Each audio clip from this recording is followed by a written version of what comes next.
Yes, it was my privilege to come before you, and very grateful for your time. Senate File 839, Senator Kiffmeyer. Thank you, Madam Chair. Senate File 839 is in regards to Campaign Finance Board and rulemaking. In particular, the majority of the bill has to do with taking non-controversial rulemaking provisions that were on the docket for the Campaign Finance Board earlier this year. And so I felt, and if you'll notice again, Madam Chair, on the fiscal note, I come with some savings as well on this one. And so I think the savings too is $11,000. Every little bit helps. And so what this does is it saves the Campaign Finance Board from having to go through rulemaking, which is when you have non-controversial rules, going through rulemaking. And this has been vetted. All of these non-controversial rulemaking provisions have been vetted by all stakeholders from a variety of sources. But the big thing is that we've brought it into statute where we can have supervision by the legislature. And then we are also able to save the board staff time and money and other things by doing that. And these are non-controversial. The one part of this bill in particular is we add to that, in this particular case, tightening up the rulemaking authority. The current rulemaking of the Campaign Finance Board is very broad in their ability to do rulemaking. And what we have done here is to tighten that up in that particular section. And so after May 31st, the board may only adopt rules that, one, incorporate specific changes set forth in applicable statutes when no interpretation of the law is required, or two, make changes to rules that do not alter the sense, meaning, or effect of a rule. In addition, in the line 2.10 to 2.14, if before June 1st the board has published a notice of intent without public hearing, a dual notice or notice of hearing on a proposed rule. So those are just some ability to transition from current to the new. It just gives us some flexibility in that regard. But after May 31st, it would tighten up the rulemaking. And then also, if you notice down the effective date as well. The rest of it is largely the non-controversial rules. And just to mention, there's a repeal section at the end. The language is there for you because we have brought that section of the rules into statute. The rules themselves were no longer needed and thereby repealed. Thank you. Senator Kiffmeyer, Mr. Newman to the fiscal note. Madam Chair and members, I just think I would articulate to members that the fiscal note identifies some reduced costs, and that could be a reason for reducing appropriations, but the bill in and of itself doesn't create savings until we actually take an appropriation reduction. That would be the same as the circumstance in the previous bill. Mr. Newman. Well, point well taken, Senator Kiffmeyer. Okay, great. The Questions? knowledge of the fiscal staff is much greater than mine, and I appreciate that. Senator Eaton. Well, thank you, Madam Chair. Senator Kiffmeyer, I hate to object to all your bills, but this one seems to impede the ability of the Campaign Finance Board to regulate campaigns or candidates or lobbyists. It kind of puts the fox in charge of the hen house, as it were. This is part of the reason that we received such a high rating for our stellar campaign finance reform. I really see this as going in the wrong direction. Thank you, Madam Chair and members.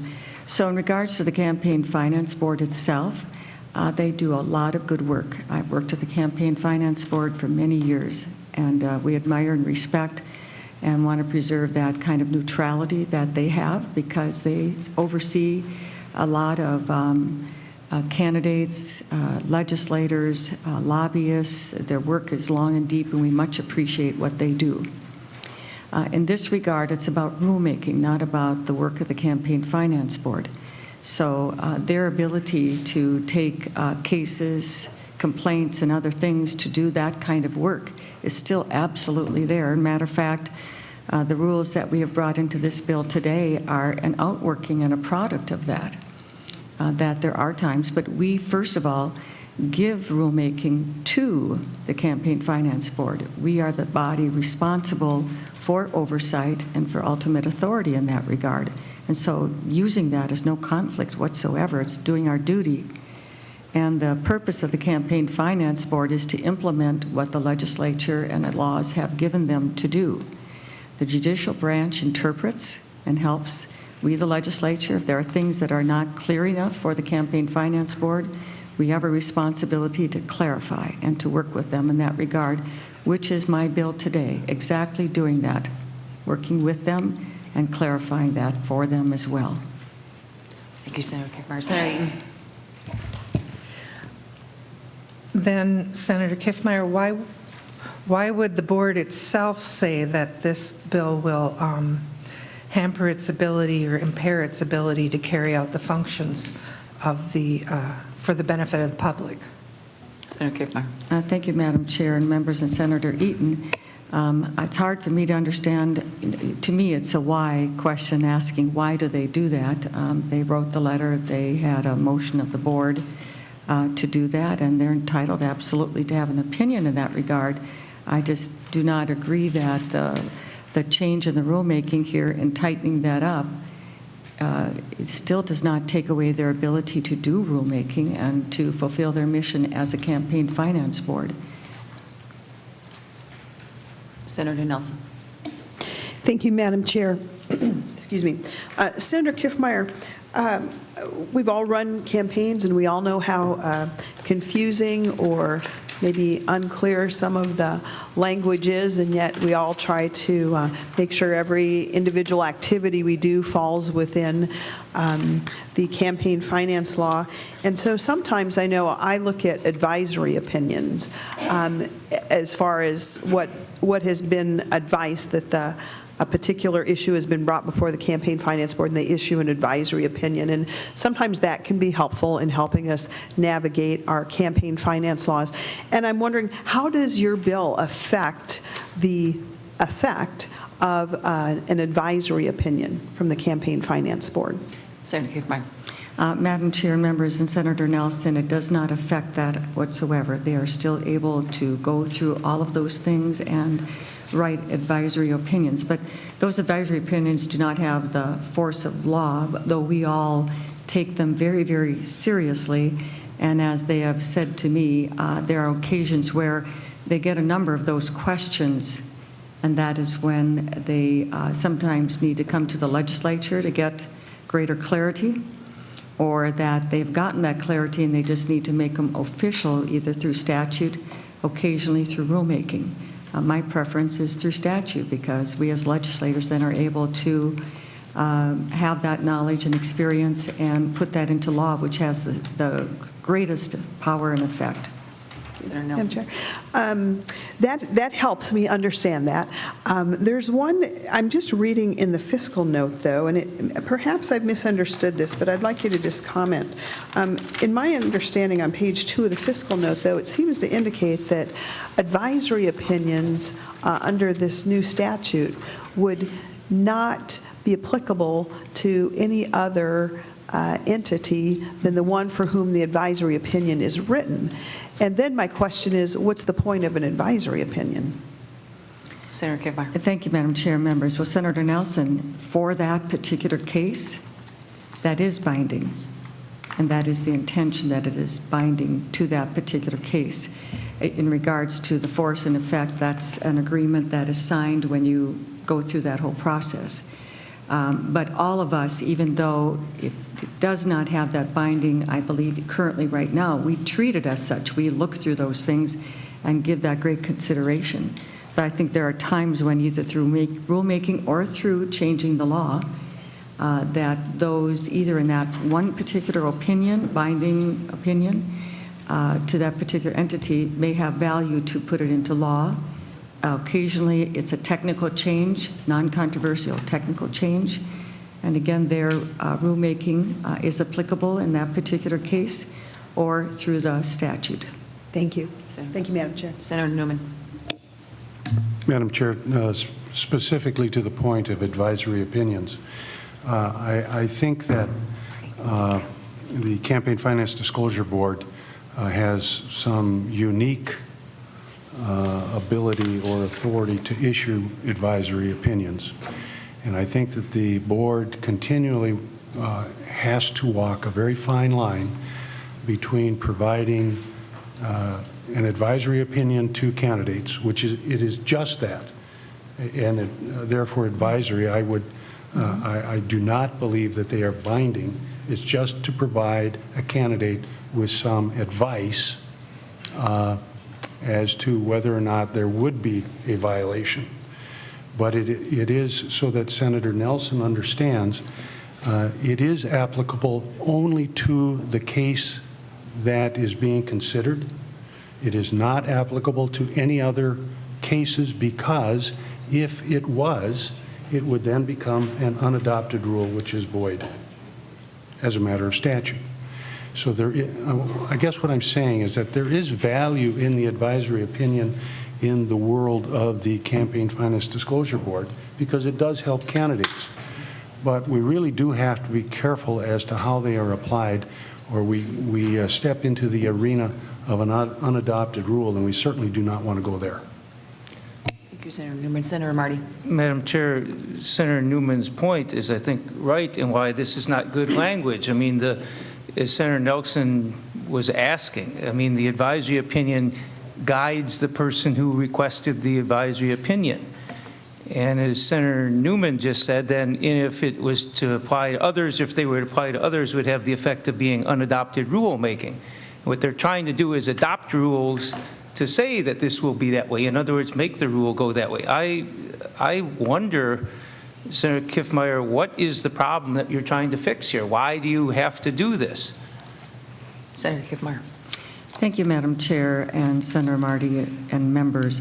And so earlier this year, in a situation where we've dealt with a number of going beyond the interpretation of the law into almost making law, it is a fine line between interpreting and then stepping beyond into making. And we are the legislative branch who makes laws. And so increasingly, whether it's in this area or others as well, that going beyond that and not being as tight to the intent and the original intent of the statute, you can veer into doing that. And that question, that concern has come from a variety of sources. And so in this particular case, listening to those, here's our opportunity to make sure that the legislature makes the laws and that there's limited rulemaking for technical implementation or things that are non-controversial. That is the purview of the implementation. That is what I believe. But this is an issue in a variety of areas. In this particular one, in particular, was testified to that after trying to get a particular change in law through the legislature, being unable to do so, decided to try doing it through rulemaking. Senator Marty. Madam Chair, the concern is that there are many candidates and entities who go to the Campaign Finance Board and like to know whether something they're doing is appropriate or inappropriate, and what the line is and what's acceptable and so on. And if you have the idea that, well, we will let the board, we can't use what the board's recommended for somebody else, even if it's applicable in every way, and you're trying to comply with in effect, what the interpretation is of what's going to be okay and what's not going to be okay. You don't have that, and if it takes them many months to get a specific interpretation of your request, you're just stuck. This would give the board the ability to say, look, this is the advice of how we see it fitting in, how we would interpret the law, how we would deal with it, because they are a board that does make rulings on what fits in and what doesn't. And so this is they're trying to give advice to people. And as Senator Newman said, I would argue without this, we are leaving candidates and others who go to the board for advice in limbo. And again, Senator Kiffmeyer, I think you said some people have been concerned about something they're doing. I still haven't heard what they've done that's of concern and what's the problem. This is tying the hands of a board in a way that I don't think we appropriately do. If they're doing something wrong, we address that, but they haven't done anything wrong in the past that you're saying, oh, that was an outrageous decision they made. That was an outrageous rule they've done. I haven't heard any of that. I just hear us say that, well, we're going to tie their hands so they can't do what they've been doing, and they can't make it so that their advisory opinions, on their letter, it sounds like they're trying to make sure that they can give more advice so the entire regulated community can rely on the board's advice, unlike now where it's just the person who asked for that particular opinion. I'm not sure what the benefit of this is. And I also, Senator Kiffmeyer, was this also in the budget bill? Senator Is this Kiffmeyer. language in the omnibus state government bill? Madam Chair and Senator Marty and members, it is currently, yes, in the conference committee report. Senator Marty. Madam Chair, Senator Kiffmeyer, in finance, when we saw that bill, I don't remember any mention of any of this. Did you have hearings on that in your committee, on this provision? I don't know when this came through. Senator Kiffmeyer. Madam Chair, Senator Marty, and members, yes, absolutely. It came through my committee, and it received the appropriate hearings. And matter of fact, this is the language that came out of committee. Senator Marty. Madam Chair, I guess I just think that this is a troubling thing. I'm glad it's in a separate bill here rather than as part of the budget bill, but I just don't think this is appropriate way to tie the hands of the board. I mean, the legislature's often not liked what the board's done. It's a regulatory board that influences all of our campaigns and everything else, and the legislature's often tried to cut funding for the board. It's tried to tie its hands in many ways. Let's face it, a lot of people don't want anybody to regulate anything we do about campaigns and how we run our campaigns. I think the board's had a very important purpose, and I don't see why tying their hands is a good thing. Senator Newman. Madam Chair and members, in response to Senator Marty's comments, I want to reiterate the fact that this bill is not eliminating the ability of the board to provide advisory opinions. In point of fact, advisory opinions for purposes of assisting candidates is an important tool. But remember, candidates are not bound by advisory opinions, and candidates who are not affected or directly involved with that advisory opinion are not bound by that advisory opinion. It is simply a helpful tool to us. I personally do not wish to be bound by an advisory opinion that is given at the stage when we ask the question, can you help us out as to what you think the applicable rule or statute is? I personally would have every right in the world to disagree with the advisory opinion and decide to pursue other remedies. I would certainly listen to the board, but I'm not going to be bound by it. And there's nothing in this bill that I see that prevents the current practice of issuing advisory opinions. But those advisory opinions must not be binding on us, and they must not go outside of the scope of the question put to the board by that particular candidate, or they become an unadopted rule. As to the statement by the board in the letter to the chair, they clearly say that by removing the ability of the board to amend and draft new administrative rules is not beneficial. The bill doesn't do that.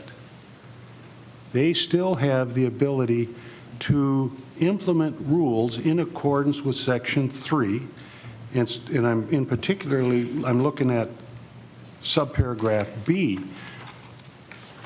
What the bill does, in my estimation, is really puts the board in the position of adopting rules that are administrative.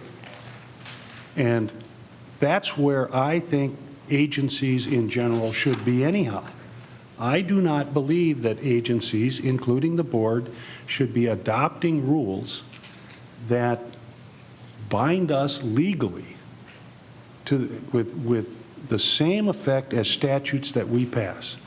Absolutely appropriate for them to implement rules that help them in the administration of their job.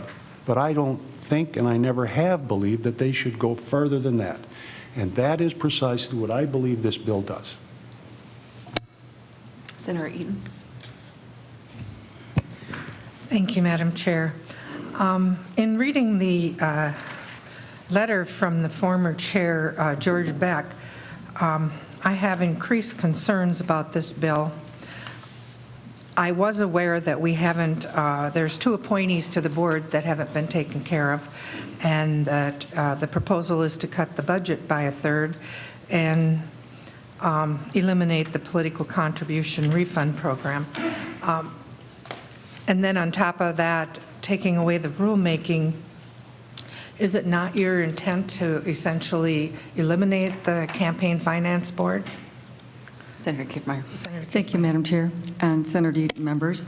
In regards to the appointees, there are actually 4 vacancies, and we are awaiting the governor to make his appointments, and then they will be given that opportunity. And in regards to the cut 1/3 in the bill that I put through here, it was a cut of 5%. And that, but in the conference committee with the House, they had a much deeper cut. It's not my intention to see that continue whatsoever, and I can only speak for myself in regards to this committee. And then we did not cut the PCR program in the Senate. We did not cut the PCR program. And so I hope that answers your questions. Senator Eaton. Thank you. Senator Lurie. Thank you, Madam Chair. And, I mean, I don't know. The way I'm looking at this is, a regulated group, legislators running for office that are, of our own law and statute regulated by Campaign Finance Board. And the Campaign Finance Board, I should say, under current law, is restricted to the laws that we pass. And they do, to Senator Newman's point, issue advisory opinions, but in no sense are we ever bound by those advisory opinions as unadopted rule. We're bound by them if they, go through the long administrative process of adopting rules, interpreting the statutes. If we believe that they've incorrectly interpreted our statutes, we have every right to clarify on our end, and that's the appropriate balance of law. But we need to understand that we're dealing with a rapidly changing landscape of how we finance campaigns, often in very disturbing manners, where, legislators, lobbyists, PACs are, continually finding new ways to spend on campaigns.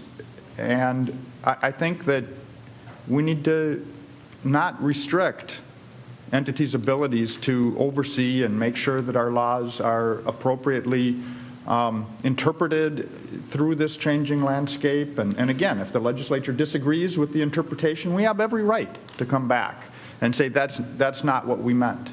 But in this environment, I really do believe that we ought to give deference to those that oversee how we run the financing of our campaigns and how others that spend in our campaigns interact in furthering a message. I find this really a troubling proposal to restrict the ability of the Campaign Finance Board to pursue those advisory opinions that they offer us as an interpretation, their interpretation of the law as it stands and how it applies to the manner in which regulated individuals and groups spend, and if they feel that that's something that would be better in a uniform application across the entirety of the regulated field, then they should pursue a rulemaking to be able to administer that in a uniform manner. And so, and also to Senator Marty's point, I mean, there's been these allusions to some controversial stances, I actually legitimately have no clue what those are. I mean, Senator Kiffmeyer, I don't actually like asking questions I don't know the answer to, but what are these rules that they're pursuing that don't sit well? And maybe we could say, you know what, we don't think this advisory opinion that they're considering turning into rule is consistent with the law that we passed, and maybe we should have that conversation instead of restricting rulemaking in a broad sense for a board that has not overstepped their authority throughout history. They've been very responsible with the rulemaking authority that they've been granted, and it's been helpful to those of us who try to operate within the confines of the law. So maybe Senator Kiffmeyer could add some clarity just by saying what these issues that they're maybe pursuing right now are that are controversial. I really don't know the answer to that. Senator Kiffmeyer. Thank you, Madam Chair, and to Senator Laurie and Senator Marty, both the members. When I made my comment about, it was my intention to say that in general, not just for the, and I thought I said that, but I'll just repeat it again, I didn't, that in general, there are citizens and others in Minnesota, not just for the Campaign Finance Board, that have concerns about bodies that have the ability to make rules are going beyond, in other words, more of legislating through rulemaking instead of just simply sticking with the administration on technical changes or things like that. So I think that is something that is a general, not just Campaign Finance Board, but just in general. And I think that's an important concept. One of the things that I find is that I think an analogy of we have an election cycle, and we're going through the legislative process now, do all that, but there comes a time where we switch into the campaign process. And what we do right now is, you might say, setting the rules of that foundation of what's going to happen in the future. We're establishing that now as we go through legislation. And it's similar to a sports game being played. You may change the rules of the game prior to, but once the game starts and the whistle blows, the rules in effect at that time are the ones that you use for the entire game. And so I think that's really important. We want to make sure that in any regulatory agency, but in particular for the Campaign Finance Board, that once we get through this legislation, that we all have an understanding of what is the rules of the system that we have at that time, and that they are going to stay strictly to what the statute is, all the way through to the end of that cycle. And then when legislation starts, we can take issues that may have come up along the way, take care of them through legislation, would be my preference. Senator Laurie. Well, Madam Chair, you know, to use your sports analogy, I mean, the whistle blows, we start the game on a campaign cycle.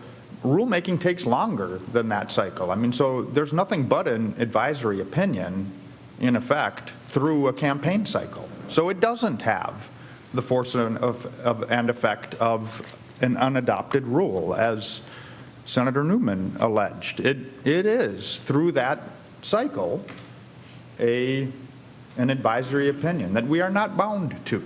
We can choose to adopt it or not. We have, you know, something that says, you know, from the campaign board's perspective, this is our view of spending in this manner and how it plays out in the laws that the state, that legislature has adopted. But the rule would come, you know, after the close of that game, and, you know, apply to future games. And I think that having that clarity is something that could help us all. And, you know, inserting ourselves and hampering a really important oversight body, again, in this rapidly changing world of campaign finance, yeah, you know, lessening that threshold is troublesome. But I'll just leave it at that. It can be rhetorical, or you can respond however you see fit.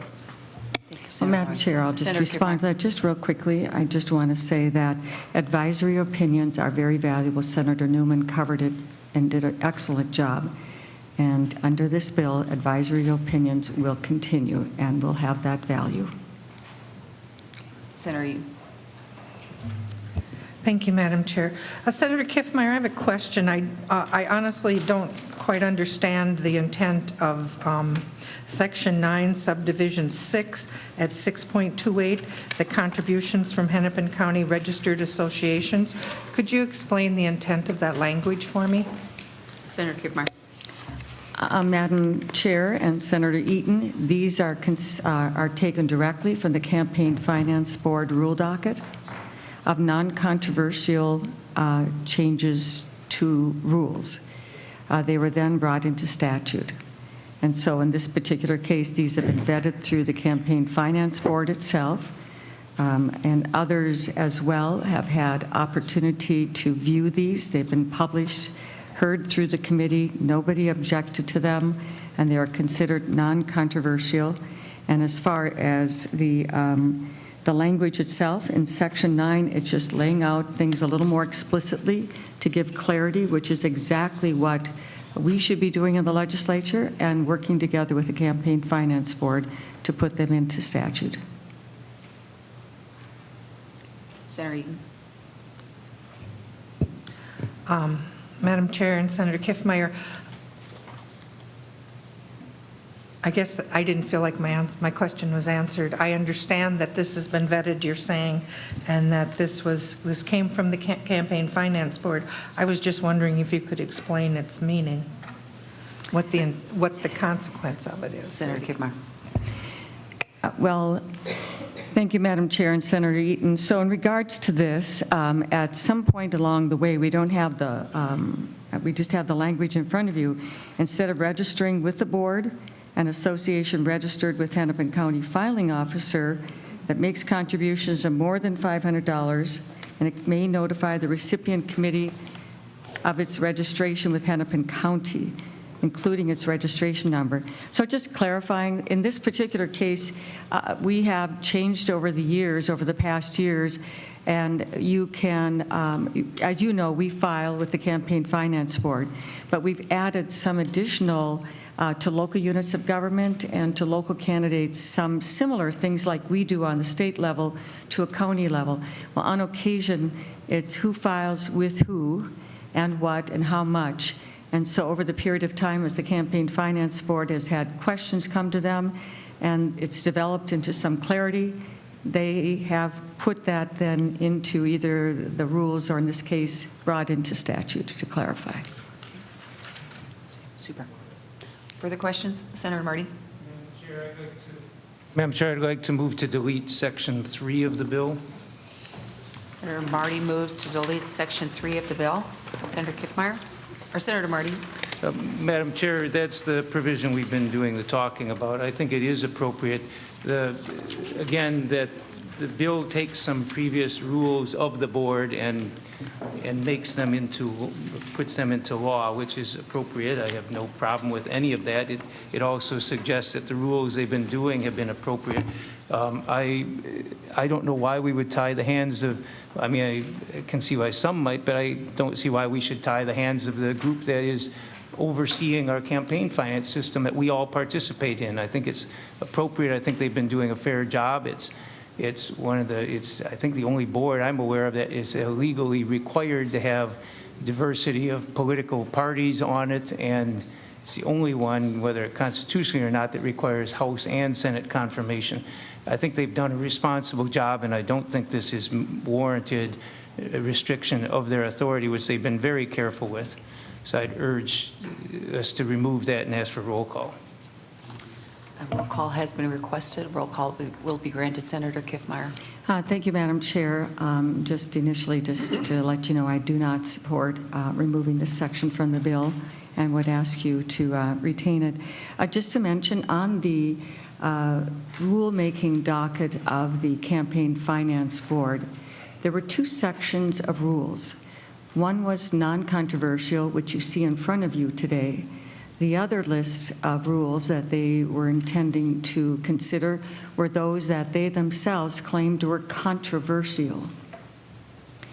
In regards to those controversial things, if they are controversial, then it should come before the legislature.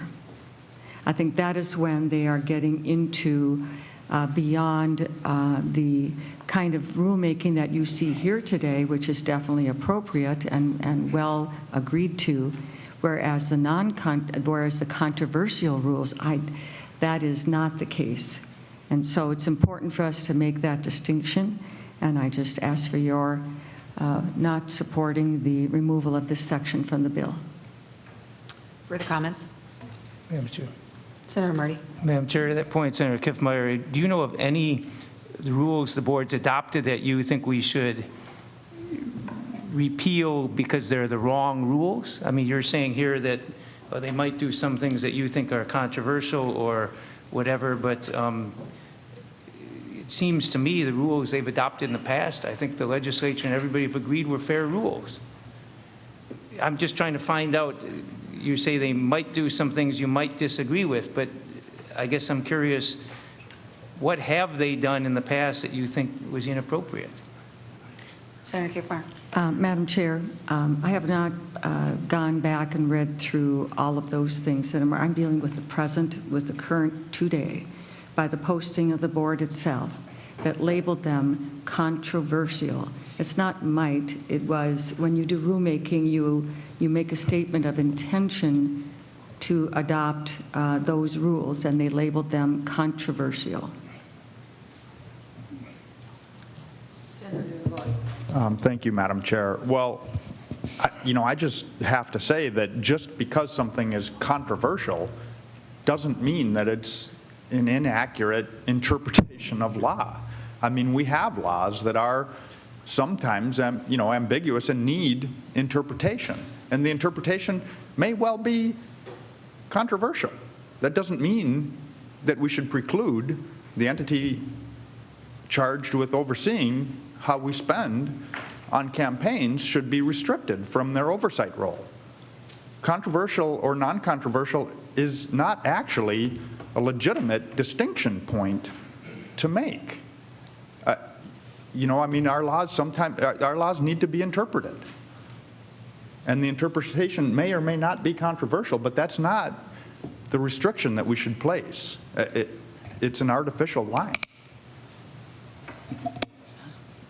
Senator Marty. Madam Chair, and on that point, in the rulemaking process, if you're proposing rules, the point I think we use in our description, if an agency, if Department of Health or somebody is promulgating a rule and the determination if it's, quote, controversial or non-controversial sort of relates to whether there's likely to be a public hearing or not.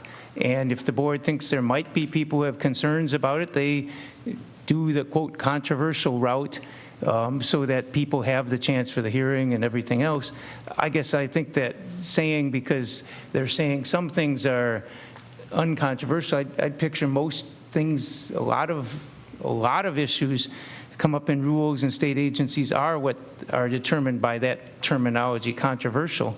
And I guess I haven't seen any of the controversial rules of the Campaign Finance Board in 30 years that have been ones that the legislature has thought that was really outrageous and we've got to change it. I think in the end, they've been doing a good job of trying to fine-tune what we mean by the laws. I mean, the courts are the ones who interpret most of what we do, but in campaign finance, is this count as a non-campaign expenditure or not? The legislature sometimes takes 3-4 years. We can't even get the confirmations Campaign Finance Board done on a timely manner. It takes as many years to do it, and candidates who really have, and other entities, political parties, interest groups, others that have an interest in following the law, they need clarity. And that's what the board can do through rulemaking process. They can do it. They tend to be fairly small things, but to use the term controversial, non-controversial, I think that's the terminology we use in the statute to determine when there have to be hearings. Senator Newman and then Senator Nelson.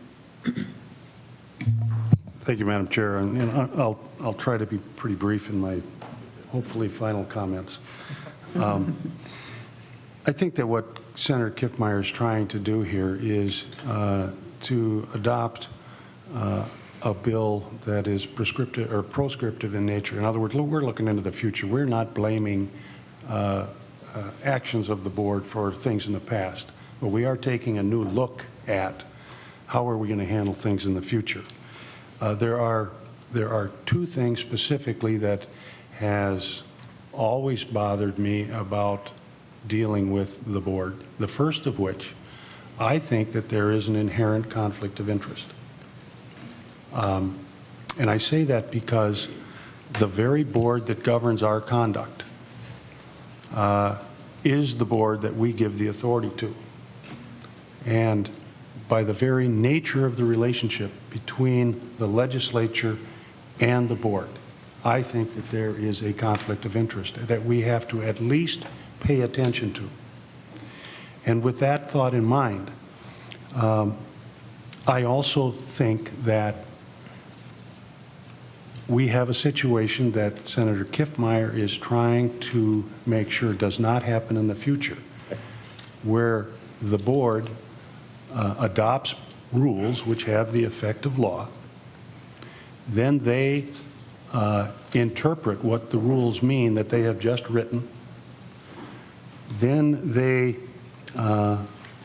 enforce the rules that they have written and interpreted. And in my mind, that is, just too much power consolidated in the hands of one entity.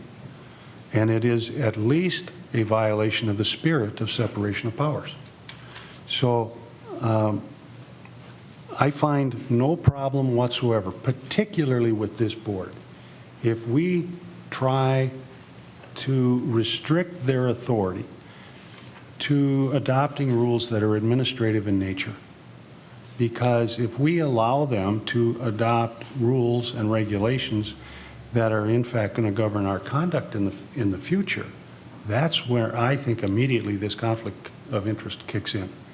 And I would much rather have a situation where we have got a board that is acting in an administrative fashion, enforcing laws that we have adopted, and eliminate the issue of conflict of interest and eliminate the violation of the spirit of separation of powers. Senator Nelson. Thank you, Madam Chair. Senator Kiffmeyer, I'm back still on, we've had a wide-ranging discussion here about the Campaign Finance Board and many, many important aspects of that. But I'm still focused on this advisory opinion piece exactly. And I want to understand, is the concern that you do not want to, your legislation is an effort to make sure that advisory opinions are not turned into administrative rules without going through the process of administrative rulemaking. Is that part of the concern here? Senator Kiffmeyer. Madam Chair and Senator, this advisory opinion is outside what this bill is touching. I think there's somehow that's been talked about, but the advisory opinions just are able to continue to be advisory opinions in the same way that they are today. They're advisory.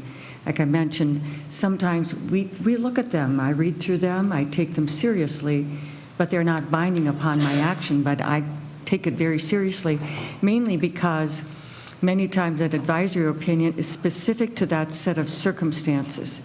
My set of circumstances may have something else that would change possibly that, and if I ask the same question with my set of circumstances, it might be a different advisory opinion. So I think they consider it very carefully, and we do as well, but this is about when they make rules. Thank you. Senator, okay. Thank Senator you. Cohen. Thank you. Madam Chair, I haven't jumped into this, but I have to respond to Senator Newman, however. As I understand, Senator Newman, your comments, the board is regulatory in nature, so it promulgates rules through the administrative process, then enforces the rules, and then arguably has some ability to impose fines relative to the rules. So what you've described is nothing different than any other regulatory board. You know, the PUC has that same authority. Your distinction is that in this case, this particular board impacts us, the legislature. So we have an executive branch agency, albeit an independent one, impacting on the separate body of government, the state legislature. So your comments, however, beg the question then that if we continue your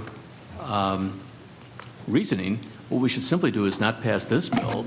We should simply pass a bill that simply repeals the entirety of the board and anything that goes with it, because absent the legislature being under the purview of some statutorily established board, there's absolutely no rules, regulations, or anything else. If you carry your argument, I think, to its logical end.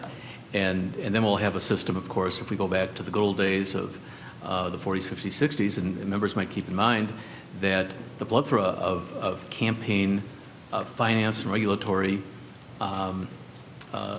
statutes, whether in this state or anyplace else, came out of the Watergate era, and where, you know, if you remember the history, it was totally uncontrolled, where there was cash and, you know, $200,000 cash in a safe of the treasurer of the Nixon re-election campaign, you know, stuff like that. And so I realize nobody was suggesting we go back to those days, but again, Senator Newman, it seems to me if your comments taken to their logical end would suggest it's impossible constitutionally then to have any authority over us whatsoever. And then it's, you know, as I would suggest, the Wild Wild West days. Senator Newman. Madam Chair and members, I would agree with Senator Cohen to the extent that this particular board is unique in that it has regulatory authority over the legislature, and therein lies the only agency that I can think of, or only board that I can think of, that has this inherent conflict of interest that I was talking about. Other than that, specifically to Senator Cohen's statements, no, I am not advocating for the abolition of the board. I do think that they perform a valuable service, and I am not advocating that we return to I think it was the Wild Wild West of the 1950s. That is not my position at all. I do, however, believe that it would be appropriate for this particular board to have restrictions put in place where it acts in an administrative capacity to a greater extent. I hope that's going to be my last comment on this, Madam Chair. Senator Cohen, and we'll wrap up on this Madam Chair, roll call request. just to respond very quickly, Senator Newman, I was not suggesting that you were advocating for abolition of the board, nor that you were advocating for going back to a totally uncontrolled environment. I was suggesting, however, that I think your argument, if carried to its logical extreme, would suggest that constitutionally there's no way out of this conundrum of having, as you suggest, this conflict of interest, other than abolition of the board. That's what I was suggesting, not that you had suggested that. Okay. Thank you, Senator Cohen. A roll call has been requested to delete Section 3. The chair votes no. Benson? No. Champion? Cohen? Yes. Eaton? Yes. Fishbach?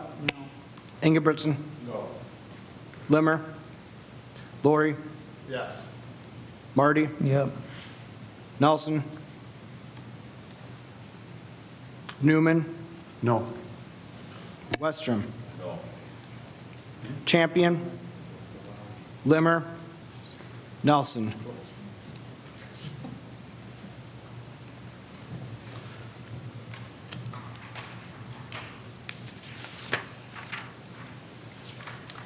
There being four yeses, 6 noes, the motion does not prevail. Members, to the Senate File 839. Any other comments, further comments, questions? Senator Fishbach moves Senate File 839 be recommended to pass and sent to general orders. All those in favor say aye. All those opposed say nay. The motion does prevail. Thank you, Senator Kiffmeyer. Thank you, Madam Chair and members.